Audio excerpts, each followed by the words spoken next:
Ridiculous Crime is a production of iHeartRadio. Hi, Zaron. Oh, hey, what's up? What are you doing here? Just here to ask you if you know what's ridiculous. Oh, man, I'm so glad you asked. I've been sitting here waiting for someone to ask me. I do. Oh. In fact, Producer Dave, I'd like to bring you in on this one because I think you may have a sense of this as well. Elizabeth, your boy Neil Young. Yeah. He was once in a Canadian garage rock band with a fellow music legend. Mm-hmm. Producer Dave, do you know anything about this? You ever heard about this? Oh, I saw that. Go ahead. They lived together, just the two of them. If that helps. And it was another Canadian? This was like in the 60s. This is a Laurel Canyon joint? Neil Young was living in Toronto at the time. He was in a band called the Minor Birds. He was, just doing his Canadian thing, basically, jam banding around. And they were kind of like a knockoff Rolling Stones, if you imagine the sound. Mm-hmm. And there was a young man who was avoiding the draft in America, the Vietnam War draft, and he had fled over the border to Canada. Somehow, this young man, he winds up the front man for the Minor Birds. And that young man was Rick James. What? In 1966 in Toronto, Neil Young and Rick James were roommates, and they were in a band, and together they had a dream. So I just think that it's just amazing. So you're 2 degrees away separated from Neil Young. This is true. This is exactly true. Oh, my stars. Someone once heard about this, and they asked Neil Young about this, and he had this choice quote, and I will just briefly quote, we did some wild things. It's all very hazy now. I'm glad I made it through that stage. It got a little dicey. There were some drugs going on. Yeah, you kidding me? No kidding? Maybe. Now, the example that he gives about some drugs going on, he says, I remember singing one song for about a day and a half. So there you go. Oh, shaky. That's ridiculous. Wow. That's awesome. Yeah. That is ridiculous, and I love it. I'm a big Neil Young fan. I know. I figured both of you would be tickled. I like that story, and I didn't know it. I'm going to add it to my repertoire of fun facts. Yeah, good for bars and family functions. Exactly. Or, you're on hold. And then the just waiting. You're just talking to the music. Or then the caller comes back and you're like, okay, before we address my order number, let me tell you something about Neil Young. I need to finish the story I was just telling, the hold music. Okay, so that's ridiculous. Hey, do you want to know what else is ridiculous? Do I ever? Show dogs. Oh, yeah. But you know what's more ridiculous than that? Running a con in order to fund your extravagant show dog lifestyle. Now, Zaron, let's hope this doesn't turn into a shaggy dog story.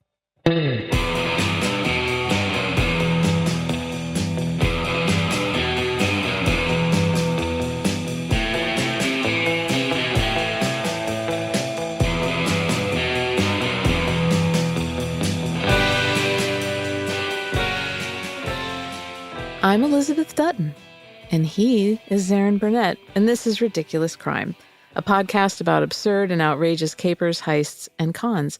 It's 99% murder-free and 100% ridiculous. Zaron. Elizabeth. You like dogs. Dogs? You mean dags? Dags. Yeah, sure. I like dogs. Have you ever had a pedigreed dog? I've had a pedicure. Okay. No, Close. actually, I haven't even had a pedicure. I haven't had a pedicure or a pedigree dog. I'm just really just a pedestrian. Pedigreed purebred dogs kind of freak me out. Oh, completely. They make me nervous. I had a purebred Rottweiler as a kid. Well, that's cool, though. That's not like a purebred poodle where it's honestly the stupidest dog I've ever encountered in my entire life. That's the purebred part. Yeah. Nothing behind the eyes. Yeah. Just vacant stare from a dog. I like my dogs clever. Wily. But there are people who love pedigreed purebred dogs, and they go so far as to, train them to be show dogs. Oh, yeah. Basically, it's for people who are freaky, but not freaky enough for child pageants. Yeah, they're like, I could be a stage mother, but I'm a little too anxious. That's unfair of me, but who cares? So, in my opinion, there are two sides to show dog culture. We've got the people who are super into dogs, and they put everything they have into getting them ready and going into the shows, and they save all their money, and everything extra that they have goes to these dogs. I would call them dog people. Yeah. They earn money in order to be able to breed and show dogs. Sure. Now, then there are those who have a ton of money and they have a bunch of show dogs just like as a lark. We'll call them show people. Yeah. Yeah, the dog people. That's good. So they don't keep the dogs in their homes. They don't spend any time with them. They have handlers and trainers. Those aren't, like, they're not seeing the dogs as de facto family members. No. Like they my are not, pack of rescue dogs over the years. They're not fur mommies and fur daddies. Flesh daddies and skin mommies. I am going to tell you a story about a woman who had a lot of dogs. 30-headed dog. Oh, that is a lot of dogs. Yeah, it's ridiculous. That's a lot of dog food. Oh my God, totally. A lot of picking up to do. But then there's also the fact that she was posing as a socialite when she was anything but. A little more ridiculous. Oh, doubling. I like this. And, of course, she had to run some cons in order to fund her fancy dog show, glamorous luxe lifestyle. So this has all sorts of promise. For her con, she took an office job. Oh, that's a strange move. Yeah, that's the last place that I'd go to make a buck. Well, it depends Lord on knows. The office, though. I'm starting to imagine maybe this was a good cover. Yeah, it was. Okay. So this is the story of Margaret Lydia Burton, the phony socialite dog lady. Good name. I want you to picture it. Okay, I'm picturing Close your eyes. My eyes, they be closed. It's 1957. My eyes are peeking open a little. You're at a lovely 15-acre estate on Happy Hollow Road in Doraville, Georgia, just outside of Atlanta in DeKalb County. DeKalb? Yeah, DeKalb County. Yeah. Not DeKalb. No, yeah, it looks like that, especially with the big capital K. Yeah, I like that. It's tough. And there's also, by the way, Cobb County next to DeKalb County, and they're totally spelled very different. C-O-B-B, Cobb, and DeKalb, just allows D-E-K-A-L-B. You to elide over all of it. As a child, it was a lot of fun, let me tell you. So you're at this estate. There's a swimming pool, a state-of-the-art kennel for this large number of purebred Cocker Spaniels. Mm-hmm. For this imagination exercise now, let's pretend you're a social climbing young mother of two. Okay. Maybe the wife of a local attorney with political aspirations. You're very Stepford adjacent. Yes, but okay. What would you want your Stepford wife name to be? Ooh, how about Beatrice? No, I'm going to call you Bunny. Okay, that's what I meant. That's my nickname. It's Bunny. Yeah, Bun. You're Beatrice and your nickname's Bunny. So Bunny, you're at this impeccable home and you're a little bit awestruck by the woman of the house. Ooh. Said woman of the house, Mrs. Janet Gray. Okay, the Gray Manor, okay. Janet Gray of the DeKalb Grays. She swans around in a really fashionable outfit. She's got her silver hair secured under a stylish scarf. Beautiful face. She's got these like distinctive, charming freckles sprinkled all over her face by nature. Look at those sun dots. She's only lived in the area for a couple of years, but she's established herself as a society fixture, and she's a little bit mysterious. She's one of us. She speaks in a smooth English Southern accent. Ah, yes. Mm-hmm. You've heard whispers that her father was an army general, but you've also heard that he might have been the former president of Panama. If only I had Google. Yeah, that's the problem. Or plays in her favor. But maybe was it her husband who was like a general, a colonel? She hasn't told you anything about herself. Everything is just rumor, innuendo. I just remember brass something. I don't know. Yeah. So you're invited over because you invited yourself over, let's say, because you wanted to inquire about the Westminster School for Girls in Atlanta. Hi, it's me, Bun. Bunny here. That's where you understand that Mrs. Gray sends her niece. So the Westminster School for Girls is like complete social currency. It's like, I don't know if you heard of it. Completely. Of course I have. Are you asking Bunny if I've heard of this? Am I talking to Bunny or am I talking to Zaron right now? Which one do you want to talk to? Tap in, Zaron. Yes. Have you heard of the Westminster School for Girls? I have not. Okay, good. I'm going to tell you about it. So it's like it was at the time. It still exists, but it's coeducational now. It was an elite boarding school. It was actually the test site for what would later become the AP program, Advanced Placement. Interesting. Margaret Mitchell, author of Gone with the Wind, she went there. Big Atlanta socialite. And at the time, there was a girls' side and a boys' side. Mm-hmm. Did you know that both Kevin and Andy from The Office went to the boys' school? I don't even know who they are. I know you don't. That's why I brought it up. I'm sure you didn't know that. Anyway. Kevin and Andy, are they like a morning show? Like on The Office? Like, yeah, you guys listen to Kevin and Andy this morning? On the way into the office? Exactly. Wink, wink. You got it right. So let's bring you back. Bunny, come back to me. Okay. Yes, go on. So you're there in the parlor. Mrs. Gray calls out, "Oh, Candy," Just a second. I was looking at your magnolia blossoms. Go on. into the parlor that's filled with luxurious Italian antiques and such, walks a buxom blonde. She looks a little old to be a high school student, let's say. But you know who's to say? Kids these days. Today, I just do not know. Mrs. Gray introduces you to her niece, Candy. And you've heard that Candy, nice to meet you. I'm Bunny. Bunny, Candy. Candy Bunny. Thanks, You've heard Kitty. that Candy is the daughter of a countess. Ooh. That's the rumor there. Candy reaches out to shake your hand. "Lovely to meet you. I'm Candace Victoria Lane, but you can call me Candy. Everybody does." Candy Lane. Candy Lane. Okay. just setting that one Candyland. aside. Okay, go Little on. Candyland.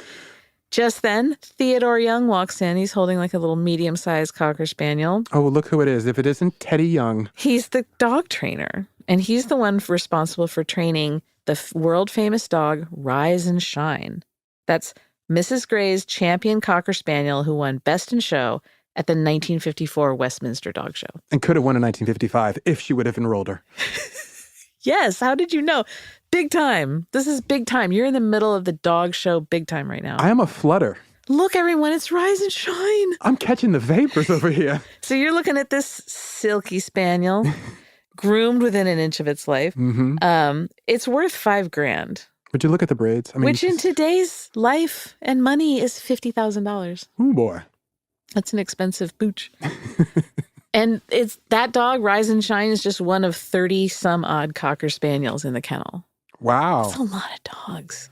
So this is all part of the luxury that she's demanding in her life. Furs, antiques. She has 2 Lincolns, one of which is a brand new pink Lincoln Capri, and it has air conditioning, Zaron. Wait, are you kidding me? It conditions the air, makes it cooler? With AC. She has glory be. a Mercury, a Pontiac. She also has a That Candy Lane, she knows how to live. She has a 1953 Chrysler with air conditioning. Oh, good. Zaron. So it was said that when she went to the hairdresser, she would tip the hairdresser $2 for the shampoo, which would be like tipping $20 today, and then tipped $5 for the silver rinse that she got, which is like a $50 tip today. Dang. Yeah, she's spreading it around. She's like on this lifestyles of the rich and famous tip. Spending like it's somebody else's money. Everyone is living for it. They love her. Of course we do. And so she makes everyone feel super fabulous, fantastic. Now, here's this woman. She's got this lavish lifestyle, wealthy. You would think that she would not lift a finger all day long. Oh, I do not imagine she does. Well, no. What did I say before? Were you listening to me? Which one are you talking to? This is like talking to a medium. Who am I talking to right now? It's Bunny. Anytime you say medium, I just picture the Sopranos thing. I've mentioned it before, Yes. the Polly Walnuts. I'm dragging soul tone. All right, so I'm going to call into the ether. To whom am I speaking right now? Did you have an order to place? Oh, God. It's not Bunny, and it's not Zaron. Yeah, just It's somebody. some dude named Brick who's here to deliver. Apparently got killed on a pizza delivery. So Yes. I mentioned earlier, Go on. I'm trying to keep a narrative thread here, Zaron. I'm sorry, You know that's please. very hard for me. It's a challenge to us all. So remember I talked about the office job? Yes. So She took an office job. Yeah, she had a day job. She took an office job. Yeah, that was her cover, if I remember correctly. Not really, though. I'm thinking her criminal cover. I'm assuming that's where she's doing. No, not That's doing where her she's criming. No, there? that is where she's doing her criming. It's Okay. not a cover. That's like that's legitimately her job is messing up this job. Yeah. So when we come back from this break, I'm going to tell you about what happens when a socialite works in an office. It's not I think pretty. I know. It's going to be mayhem It and is, yeah. chaos It's and bad. ridiculousness.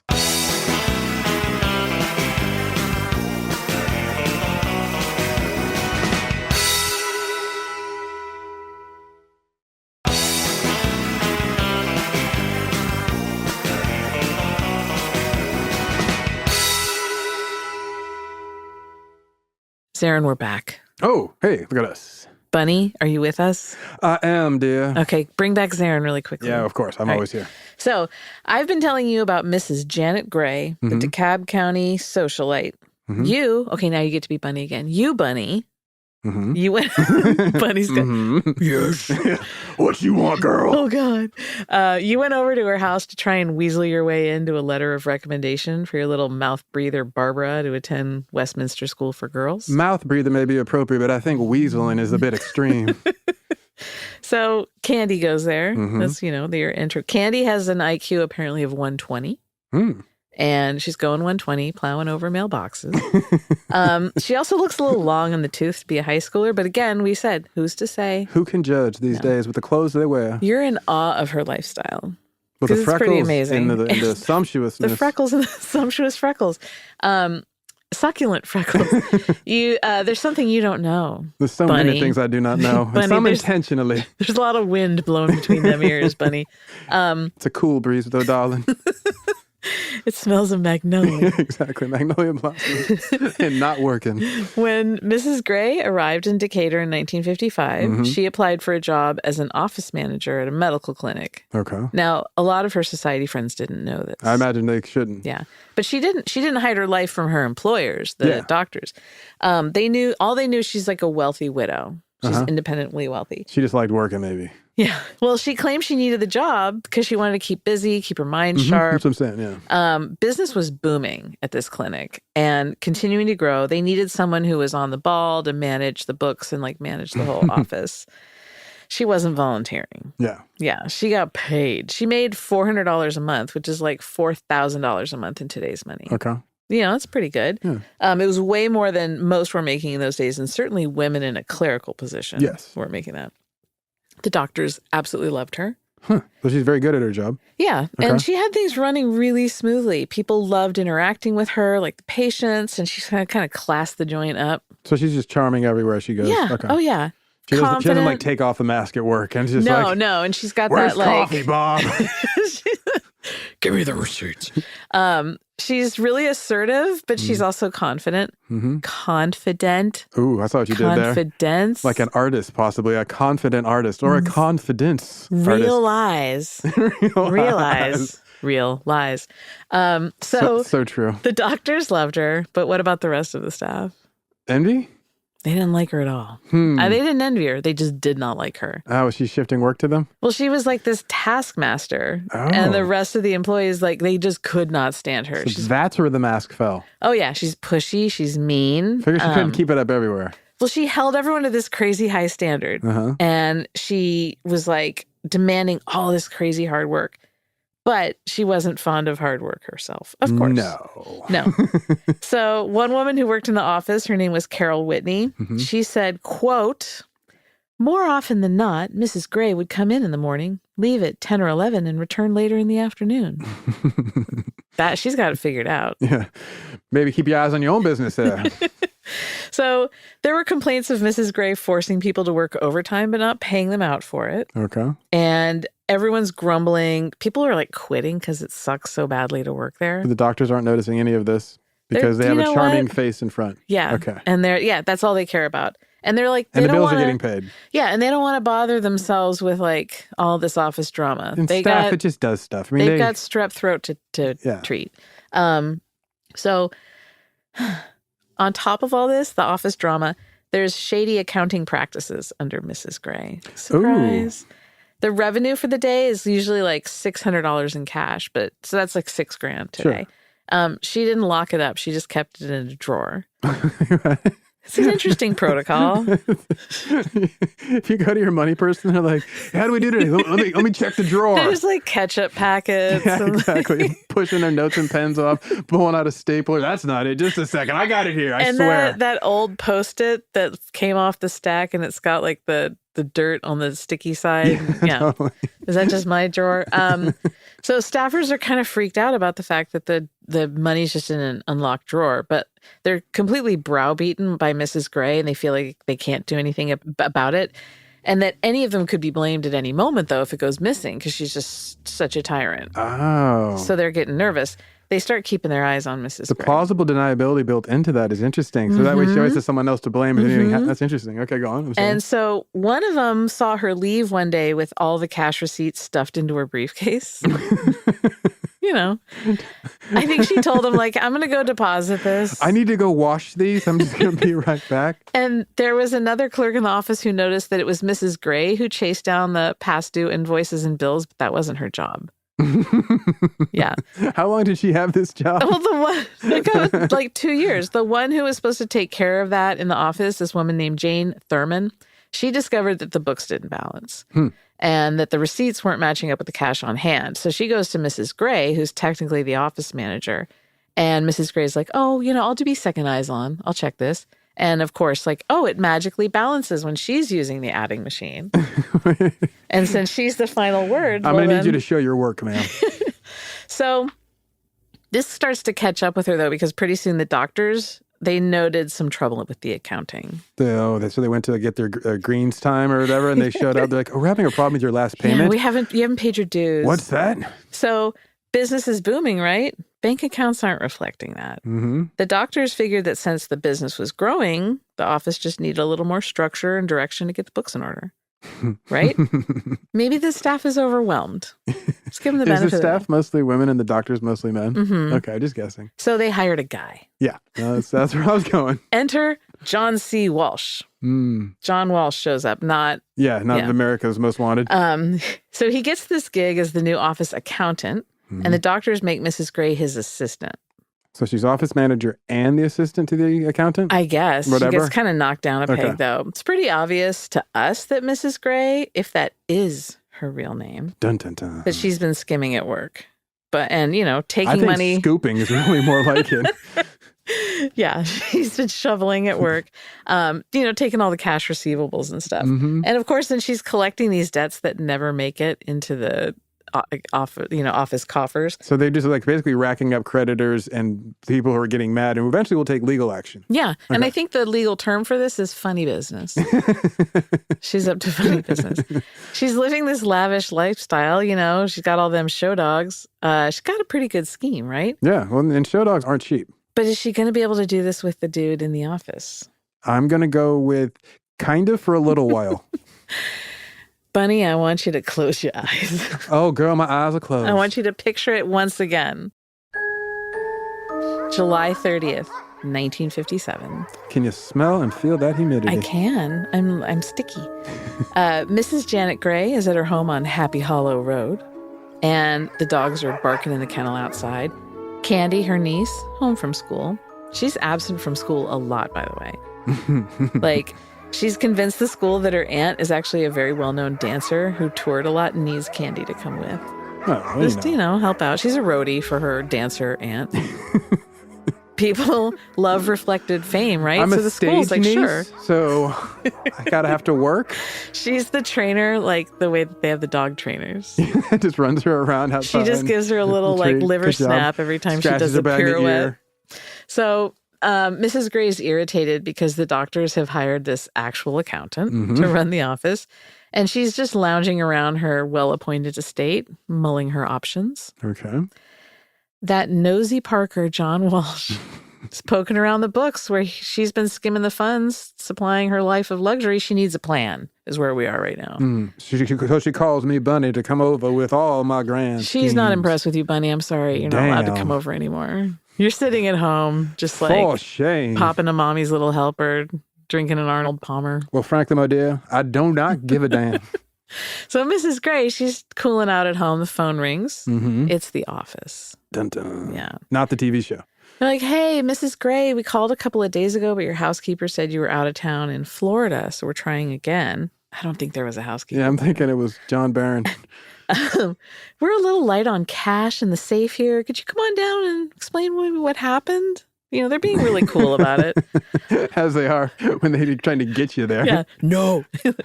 No, says Mrs. Gray. No, she's like, no, I'm good. I mean, I really wish I could, but I actually I'm about to drive some friends to the airport, so. And I really have to make this trip. Yeah, it's really important. I'm on my way to the airport. I bet you are, girl. I bet They're you like, are. They're like, oh, you're a very good friend. How about tomorrow?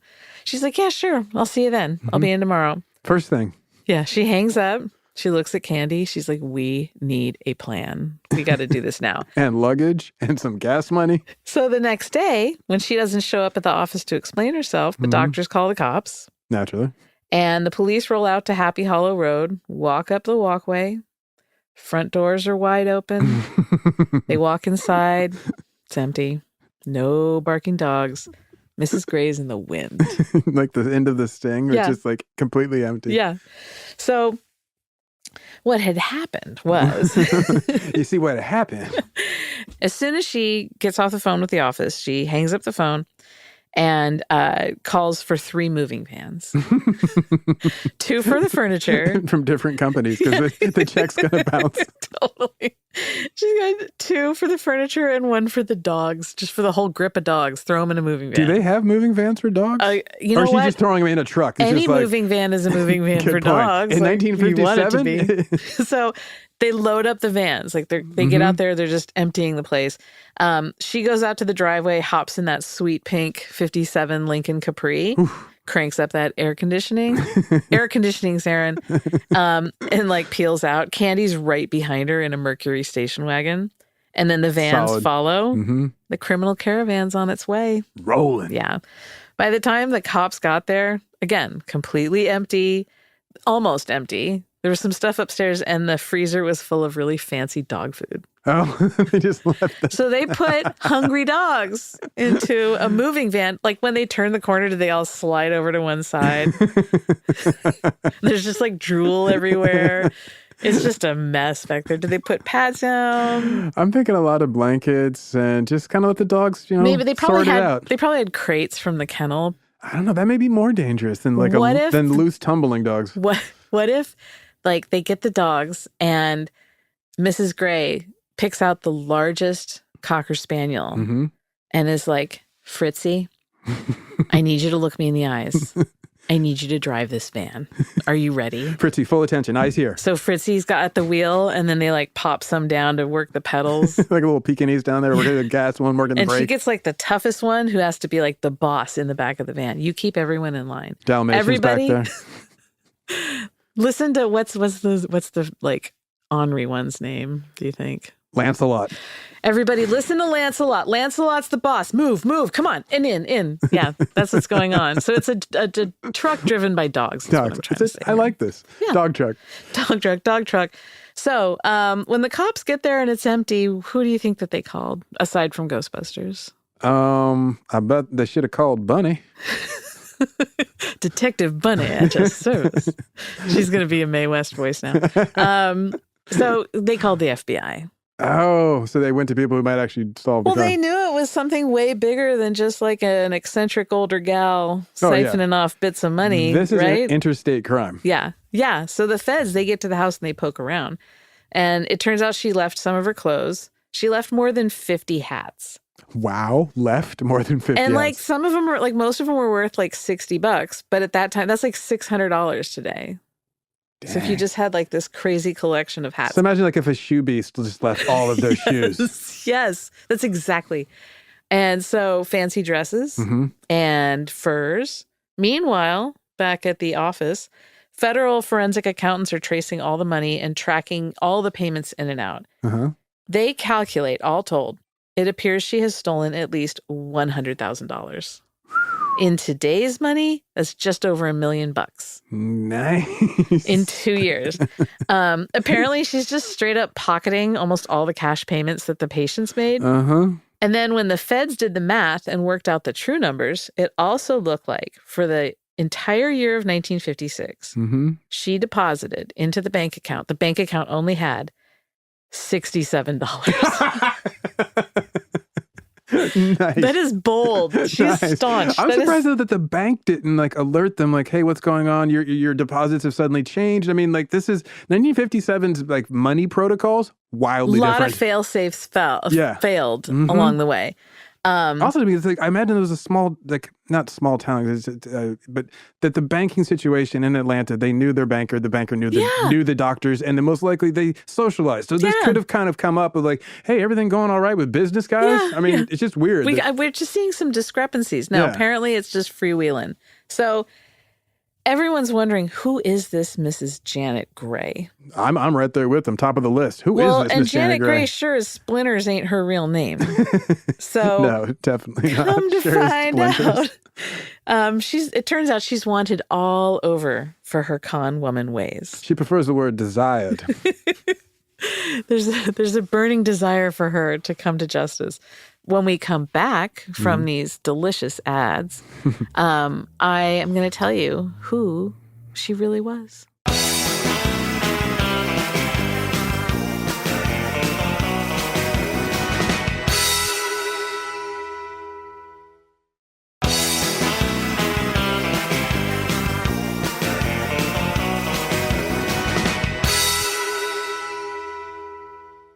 Hey, Zaron.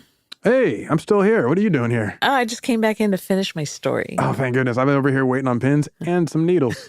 So I was telling you all about Mrs. Janet Gray. Yes, my And girl. she fled. Uh-huh. She took all her dogs and fled after fleecing this doctor's clinic. Her and Candy Lane. Yeah, and Candy Lane. They were out of there. $100,000 they made off with. So who is she? Her real name is Margaret Lydia Burton. Margaret Lydia Burton. Age 51. And Candy? Mm-hmm. Her actual government name is Sheila Joy Burton, age 20. Well, they were related. That's her daughter, not her niece. Okay, I figured. Yeah. But I was wondering if they were like running a hustle together, or they had met and they were, oh yeah, we're niece and Yeah. What I aunt. think is interesting is why she's playing the niece instead of just being the daughter. I don't know. Maybe just probably to throw people off. A little more exotic. And also more exotic, you sounded richer. And I think thirdly, it's just like, if you're going to retell the story, it at least gives you one step ahead of the law. Yeah, exactly. So that's her daughter, Sheila and Margaret. Margaret the mom, Sheila the daughter. The FBI starts piecing together this history. So Margaret, the mom, she was born to Brits in China. Okay. And she married a man named Jasper Burton in the Canal Zone in 1935. Brit, Canadian, Australian? English. English? Okay. Yeah. So she's daughter of Brits in China, born to like under foreign service or whatever, but parents, right? Right. They then grows up in China, Yeah. marries another Brit who's also an expat or... I don't know if he was a Brit, but he's a man named Jasper Burton, and they got married in the Canal Zone in 1935. Okay. Is that a thing, getting married in the Panama Canal Zone? That's where they got... Well, I mean, I guess it's tropical, and maybe it's a I destination don't know. at the I time. couldn't find anything Maybe- about it, but it sounds fishy. Maybe he was into malaria. You don't know. Don't shame Maybe him. he He's was just- malaria. He's like, I like bug bites. Mosquito bites just make me feel like desirable and He hot. was addicted to malaria. He's addicted to malaria and turned on by mosquito bites. It sounds fishy. Maybe they got married in a calzone. It was just a typo. Oh, I you know, like the there are producer so Dave many on the point. typos in old papers that the little smudges. I'm sorry, everyone. They got married in a calzone. Yeah, knee deep in hot cheese and sauce. in a room temperature pepperoni calzone. The world's largest calzone. I like that way better. Thank you, Dave. That makes way more sense. So this couple, they get married in a calzone full of mosquitoes. And she, though, like they get married, she leaves Jasper 3 years later and makes her way to Honolulu, Hawaii. Now, She likes it where it's warm. Okay. yeah, by that time, she has her daughter, fake Candyland. Okay. And she started her criminal career in 1939 in Honolulu. So she embezzled money from her employer, a Chinese rug merchant, and then she just straight up skipped town. So that was the beginning of it, her origin story. So she skips town, gets on a boat, makes it to the mainland, and then just goes, I can keep doing this. Yeah, so Margaret and her daughter Sheila, they bounce around the U.S. and Canada. They're running flim-flams and the cons and the whatnots. Sheila will be homeschooling you, darling. She's getting a different kind of education. They're staying one step ahead of the law. They go to L.A., and Margaret opens a knitting shop, but also manages to commit grand theft. Well, grand theft, that's easy. Yeah. They go to Vancouver. She steals $5,000 from someone there. They go to San Antonio. This is the first step that doesn't make sense at all. She's hitting a lot of places where, like at that time, would have had loose money, tourists, like, a transient population. San Antonio seems like a miss. That seems like... She wanted to see the Alamo. Well, you know, it's not much to see. It's a short building made of bricks. So she goes there. She goes to the Alamo. They're stones, rather. And she gets into the whole prize Cocker Spaniel scene there. Mm-hmm. This hot scene in San Antonio. San Antonio dog scene, popping. Yeah. The dogs are like walking down the street. Oh, Run the streets. They run the streets. She did some work on TV there, Okay. which is weird. So local San Antonio TV. I guess. Or Good maybe at the market. time was San Antonio a Hollywood No. East. Still hasn't been, never will be. I don't think so. She also wrote a ton of bad checks in San Antone. Yeah. From there, she goes to Norfolk, Virginia. Okay, so that's military. That's another good place to Yeah. get lost to the transient population. Yeah, she got her beak wet in the whole "I'm an accountant at a doctor's clinic" thing. Mm-hmm. And she stole $2,000 there. Okay. So then she goes to Decatur, Georgia. But where does she get the big score to be able to afford the house and the lifestyle that she's putting on airs with? I don't know. This is all that they had like revealed in the press. So the FBI missed, I think, at least one crime. Or they didn't want to disclose it because it was too embarrassing for them. J. Edgar Hoover was involved. So she gets to Decatur and she decides to like blend up all the stuff that she's been into so far to one fabulous, decadent volcano con. Just a froth of lies. It's just bubbling over. She had 22 aliases, and little Sheila, little Candyland, she had 9. So they just were like constantly rotating through these personalities. Everything's for sale. Mm-hmm. I got 5 passports. I ain't going to jail. So the feds, they get a lead from the dog show community. Mm-hmm. You know, dog people, they'll step up. So word was that old Theodore Young, remember him? Came prancing through the room. Oh, yeah, Teddy Young, the dog Bunny, trainer. you saw him. Of course I did, darling. So the word got out that he had this large number of Cocker Spaniels with him up at his kennel in Rocky Hill, Connecticut. Yeah. So the FBI moves in and they discover that all but 3 of the Cocker Spaniels are there at his place in a fancy kennel. We found our inside man. Mm-hmm. He gets arrested for transporting stolen goods across state lines. Okay. Now, he claims he has no idea what they're talking about. Of course. Dogs, I don't know where they came from. He's like, these Dogs are my like children. me. What can I do? I am just actually a giant Cocker Spaniel myself. So Mrs. Gray, he says Mrs. Gray called him and asked him to meet her in Greensboro, North Carolina. Mm-hmm. She needed him to come pick up a van of dogs. She's like, this van of dogs look, that needs a moving. I got a hot van of dogs. You got to help me out here. So he meets her down there, gets the dogs, and takes off. At no point is he like, I don't like the smell of this. Mm-hmm. In many ways. No, he just takes them and off he goes. Now, I'm going to introduce you to another person in here, Myron Armistead. Myron Armistead? Mm-hmm. He was appointed as receiver for the creditors who were lining up to get paid for goods and services that Margaret owed. I gotcha. Yeah. So he was going to auction off the dogs. That's his response. Dog auction. Total money man response. What's the net value on the dogs? How fast can we move these units? But a bunch of other show dog owners across the country found out and went bananas over that, and they claimed the dogs were actually theirs. Like I am Spartacus. They had a moment. They all stood up. Those dogs are mine. Those dogs are mine. Either they had like maybe Theodore was training them, and then she she meaning Mrs. Gray laid claim to them and said they were hers. And I don't know. Or if I'm a dog owner and I'm not on the up and up, and I see there are all these like criminally involved con man dogs, perhaps ripe for the picking. I'd come in and get some free show dogs? Yeah, I could just be like, wait, those are my free dogs. I got you. Lancelot, come over. You whistle, some dog's Show up going to come over. with a bunch of bacon in your pocket. Look, they love me. You see, this is my dog. You can get at least one to pretend to like you. Oh, yeah. You got bacon. You got 7 dogs like, right then. That's my prize show dog. And then you run away. So Teddy's lawyer, though, is like, you know what? No dogs are going anywhere until someone pays my client for the boarding costs. And I'm going to need 10% of a dog from me. So he's running like basically like a WAG hotel in Connecticut. It's like ambient music. Just nothing but vibes. Yeah, it's nothing but vibes, but it's a huge mess too, which I completely. love. I love That's vibey the vibe. messes. Just... So Myron, he puts together 8 pages of asset inventory. Okay. Old gal left 13 dresses at the house, 334 books. So she was a reader. She's a reader, yeah. Creative mind. Respect. An entire room of dog show trophies. She left her trophy? Yeah, screw Just it. ditched the I'm outta trophy here. room? I like this. She's got the trophy makers. She's got new trophies to win. She left the 50 hats. Yes, of course. There's no room in the van. She should have put at least one hat on each dog. And then she would have had 30 hats. Hat carrier, I like it. Yeah. So the hat piece loses her collection. In all, there's like 40 grand worth of stuff at the house. Okay. But that still leaves $60,000 unaccounted for. And that didn't include the money she made on her salary. Mm-hmm. So at the time, too, she owes $14,000 on her house. And she owes $2,000 on that sweet pink Lincoln. Okay. And then she owes $2,300 in store credit card purchases. Just like at Macy's and Gimbel's. And she's nowhere to be found. So, I hope she's on like an ocean liner to Paris. well, Mrs. Juanita Hetwer enters the chat. Juanita is the receptionist at a doctor's office in Tulsa, Oklahoma. Juanita. She calls about a bunch of hats she's heard about. I heard you have hats down there for sale. So Juanita's at work one day, and the doctor says, I've hired a woman to help me do my books.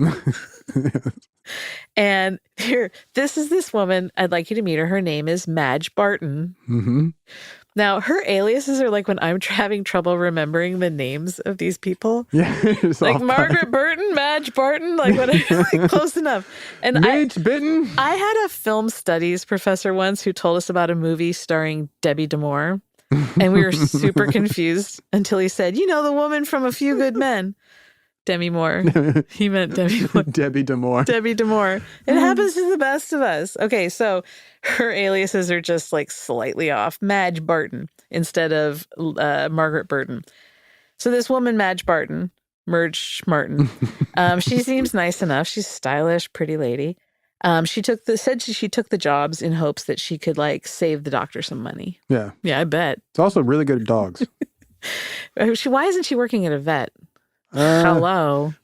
And I think they would be a little onto her because they would recognize her stuff. You know what I mean? True. I'm just guessing that it's not the place to try to. Doctors are so busy, and they as long as things work, they don't really care. You know, like I used to date a girl whose father was a doctor, and he gave her credit cards when we were in college, and the credit cards went to the secretary, and the secretary just paid the bill regardless each month, no matter what she charged. So the dad had no idea, and she'd be charging like $10,000 in a month, and the secretary would just sign it. Wow. And just month after month like this. And I was like, she's like, she'd say basically I'd have to like scare the secretary. And then right now, her spending limit had always been pretty much what it was. So the secretary never let the dad know. So she's just like set up for a life of irresponsibility. Exactly. I'm saying is this Burton woman, she figured out the same thing that this girl that I dated figured out, which is that doctors are busy and do not care. Just, where do I sign? Please go away. Well, and I would imagine too, I think vets make a lot more money now than they did then, probably. Because people are willing to shell out a lot more now. Also, I mean, let's be real. Vets are often usually connected to some shady stuff on their own. Like, I'm just saying, like, if you get shot, right, and you don't want to go to a hospital, you go to a vet, right? Everybody knows this in crime. Everybody that's in the crime world knows that vets can operate. In the crime community. I'm just saying, like, if you know something, it's like, you know somebody's a pharmacist and you're a criminal, you keep that in your back pocket. You know someone is a vet, you keep that in your back pocket. Like, it's a translation, right? I feel like if I got shot and went to my dog's vet. You don't go to your dog's vet. You don't go to like someone who knows who you are and has like all of your records. They'd be like, you go to a vet. They're like, oh wow, look at your age. Do you have senior pet insurance? Exactly. I'm like, no, I'm bleeding out here, lady. She's like, okay, yeah. Well, was this a hunting wound? We're not taking walk-ins right now. We're very busy. There's an emergency 24-hour place. I'll just tell them I snorted up a foxtail and then they'll get me right in there. So where was I? Okay, so she says she's going to save the doctor some money. She didn't have any work references. No. Of course. Just charm. But she said her ex-husband was a doctor, so she knew a lot about running a practice from him. Sounds qualified. And she kind of milked some sympathy out of Juanita by adding in that they divorced when the husband took off with another woman. Oh. Yeah. So the two of them are working together for like a week. And Juanita, it's like lunchtime. She's reading the paper during her break, and she sees an article about none other than that Mrs. Janet Gray outside of Atlanta. And it's this, there's so many press articles or so many newspaper articles at the time about this because it's this fascinating, extravagant case. And a syndicated wire. I mean, those stories, you see them, takes off. Good column inches. So she reads the description of Mrs. Gray, and she looks at the grainy photo in the paper. And then she looks over at a new coworker. Then she looks back at the paper. Then she looks back at her coworker. Silver hair, check. Freckles, check. Nah, it's not her. It can't be. She's like, hey, Madge, do you like dogs? There's no way it's her. She's like, Juanita, you're falling for one of your flights of fancy again, talking to herself. So she goes back to reading the article when Marge Burton's daughter walks in. Cindy Lane? She's lazy. She's calling herself Joy Barton. She just changed the last name a little bit. The paper described the daughter as a buxom blonde. Uh-oh. And Juanita looks up and sees Joy, the buxom blonde daughter of Marge. All right, has to be her. Big boobs, the doom of a woman once more. So Juanita excuses herself, goes to see her boss, the doctor. It's like, dude, you are never going to guess who you hired. He's like, what, dude? Dude, lay it on me. She's like, bro, listen. For real, though? Okay. So, the doctor looks at the article and then peeks out at Marge Barton and then calls the cops. It's like, oh, yeah, we got a live one. So the police haul her in and she claims she has no idea what they're talking about. That's what everyone does. Right up until they started to fingerprint her. And then she's like, all right, look, I'll just tell you my real name then, but I haven't done anything wrong. I'm allergic to ink. So they arrest the daughter, and she had enrolled in a local business college, so she was at least getting age appropriate on it. But you got to wonder, what cons was she running at these schools? I think a lot. a lot. And the two are then charged and sent to Atlanta for trial. Ooh. Now, the cops, they go to the apartment in Tulsa, and they find the 3 missing Cocker Spaniels. Piccolo Pete. I am not making these. Are you for real? Piccolo Pete? Piccolo Pete. Capital Gain. Capital Gain? Like she's naming racehorses? Totally. And then none other than Best in Show 1954, Rise and Shine. Rise and Shine. Also a Preakness winner in 1951. Piccolo Pete has developed a heroin habit. Now, the gals, they're back in Atlanta now. Okay. So the feds, though, they seize Piccolo Pete, Capital Gain, and Rise and Shine. They go into federal custody, witness protection.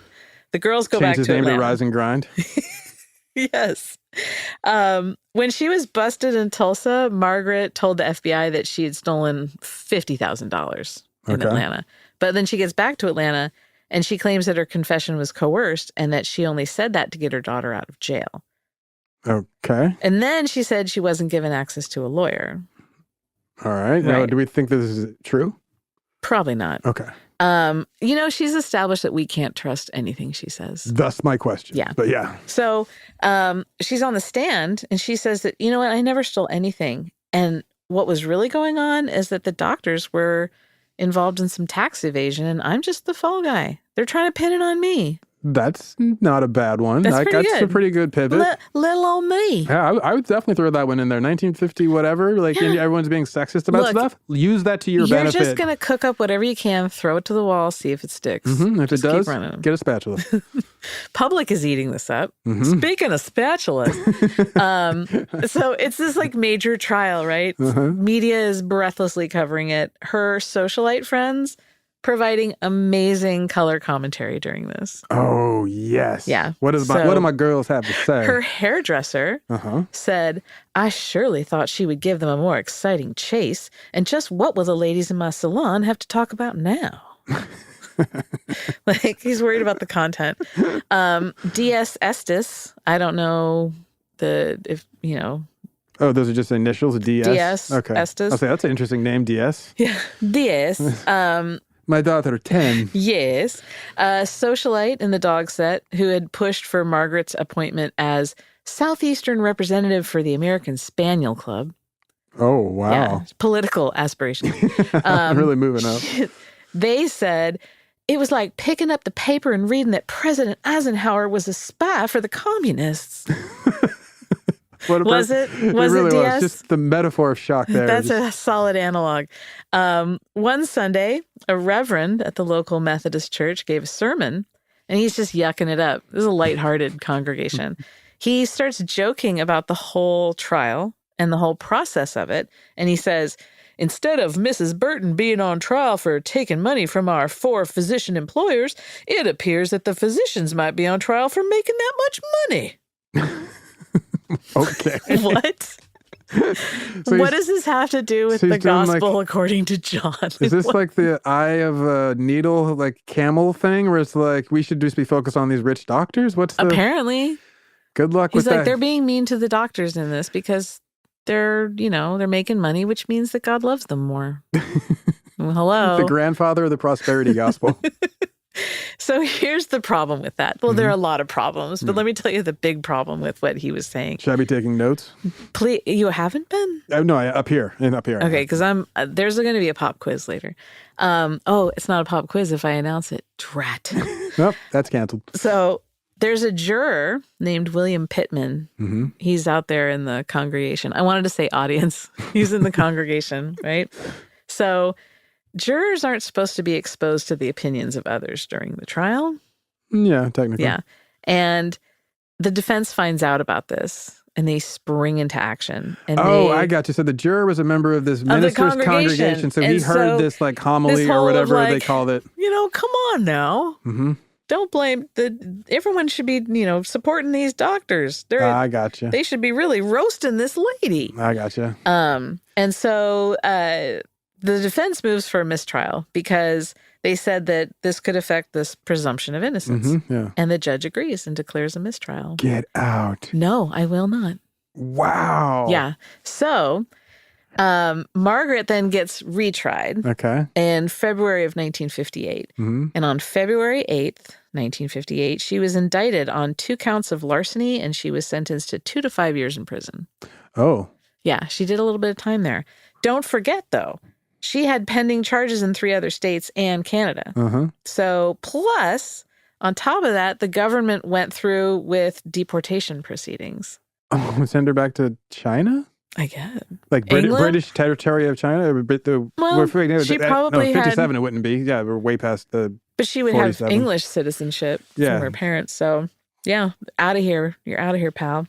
Wow. What happened to old Cindy Joy Candy Lane? Let me tell you. I found a postscript to this whole story, courtesy of the DeKalb History Center. Okay. According to them, Sheila Joy left Atlanta in September of 1957. According to local newspapers, quote, her departure ended a chapter in her life that would rival the wildest television drama. She would stay with her uncle on her mother's side, Ian McGlashan, who was a movie producer. Mm-hmm. Charges against her as an accessory to her mother's crimes were later dropped. Reportedly, she attended college and got excellent grades. Oh, look at her. Well, she went to prep school like twice. When she was 22, she got married. Okay. And it appears that after this period of excitement, she lived largely ordinary life and had 1 child. Oh, I thought you were going to tell me, and that woman now became Mamie Van Doren. For those who don't know, she was a 50s starlet, like Jane Mansfield and Marilyn Monroe, but like the C-grade level. But we're talking about it's 1957. I know. Well, it could happen overnight. She retconned back into Mamie Van Doren. I'm not good with math or numbers or continuity of timelines. And this girl grew up to be Abraham Lincoln. Okay, how about this? Kim Novak. She was early 60s. Better? She grew up to be Kim Kardashian. Timeless. That's what I want to be when I grow up. So then also from the same history center, they said, quote, Mrs. Burton was released after serving 18 months. Word. Despite her attempts to fight it, she later was consensually extradited to California to face a charge of 6 counts of grand theft. She was sentenced in the California courtroom to 240 days in jail. And on May 18th, 1960, she was deported to England. There we go. Yeah. She returned to California, where she died on October 2nd, 1992 in Los Angeles at the age of 85. Huh. Yeah. So she did go back to L.A., I bet, to be near her daughter. I guess, yeah. Interesting. That's the story of Margaret Lydia Burton, the canine loving con woman. Dude, respect. Did it for the dogs. She did. What's your ridiculous takeaway here? Ain't nothing wrong for doing it for the dogs in my book. That's what the ridiculous takeaway is, that I have a very low moral code. That's what I just discovered. So there you go. I discovered that I'm supposed to scope out shady vets. Yes, if things go south. My ridiculous takeaway is that it's always best to avoid office work whenever possible. That's where you can get a bad paper cut. If you want to be Or the fabulous FBI, so. and pull off a long con, you got to do everything fabulous. It's way more fun that way. Yeah. There has to be a way to get to con people out of their money without going into an office. That's the Kardashian family rule. Mm-hmm. How do Amen. we con people without going into an office? And Amen. look how well it's worked for There them. you go. That's it for today. You can find us online at Ridiculous Crime on both Twitter and Instagram. Got a tip for us about a ridiculous crime you want to hear about? If you want to confess to a ridiculous crime, email us at ridiculouscrime@gmail.com. Other than that, tune in next time. We'll see you next time. Ridiculous Crime is hosted by Elizabeth Dutton and Zaron Burnett. That's me.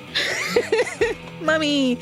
Produced and edited by world-renowned canine cosmetic surgeon Derv Kaftan.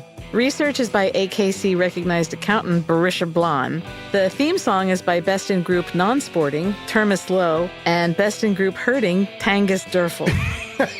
Executive producers are Shmen Schmolin and Brene Brown.